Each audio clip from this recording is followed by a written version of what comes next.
नमस्कार, कशा आहात सगळ्याजणी? चला तर मग आज कुठली रेसिपी आहे ते बघूया. रेसिपीला सुरुवात करूया. तर इथं मी मार्केटला गेलेली होते. मार्केटमध्ये मस्त भाज्या आलेल्या होत्या, हिरव्यागार ताज्या ताज्या भाज्या. कारण हिवाळा आहे ना, हिवाळ्यामध्ये खूप छान भाज्या येतात.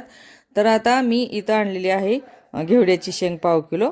तर मी स्वच्छ निवडून घेतलेली आहे आणि आता स्वच्छ धुवून घेणार आहे. तर आता झालेली आहे धुवून. आता पाण्यामधून आपण काढून घेऊया आणि मस्त आता रेसिपीला सुरुवात करायची आहे.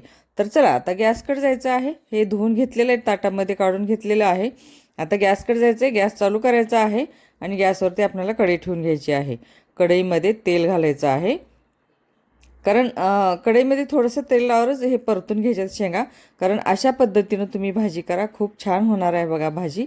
तर माझ्या पद्धतीनं केलात ना तर तुम्ही एक ऐवजी 2 चपात्या नक्की खाल. तर इथं झालेली आहे माझी शेंग परतून. तर थोडंसं तेल टाकायचं आणि परतून घ्यायचं. कारण मऊ होतात आणि पाणी घालायची गरज नाही.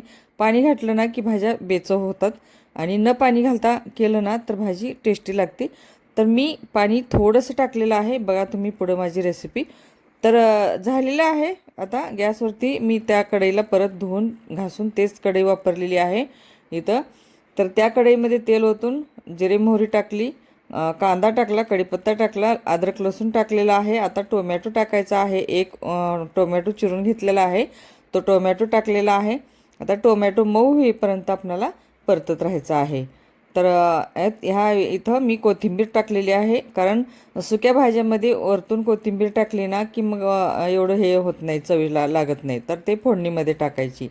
नाहीतर मग आपण जे रस्साभाजी करतो ना त्याच्यावरती आपण कोथिंबीर टाकू शकतो.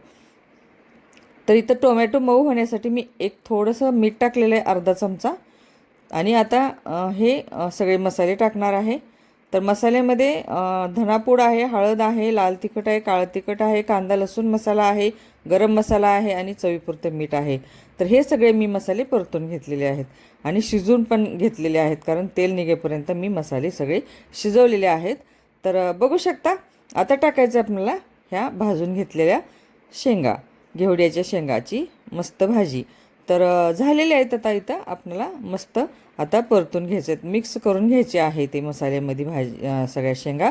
आणि थोडंसं आपल्याला ह्यामध्ये पाणी घालायचं आहे.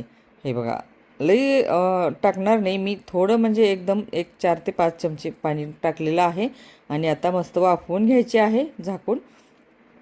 काही त्याला बारीक गॅस करायचा आहे. आणि बघा तुम्ही मध्येच एक वेळेस बघायचं ते झाले का, पाणी आटले का किंवा शिजलेले आहे का. तर आपल्याला आणखीन 2 मिनिट लागेल. तर झालेली आहे आता आपली भाजी. बघा, बघू शकता मस्त भाजी झालेली आहे. तर आता एका बाउलमध्ये काढून घ्यायची आहे आणि सर्व करायची आहे. तर कशी वाटली माझी ही घेवड्याच्या शेंगाची भाजी तुम्ही कमेंटमध्ये सांगा. शेअर करा, सबस्क्राईब करा. सबस्क्राईब करायला अजिबात विसरू नका. कमेंट करायला अजिबात विसरू नका.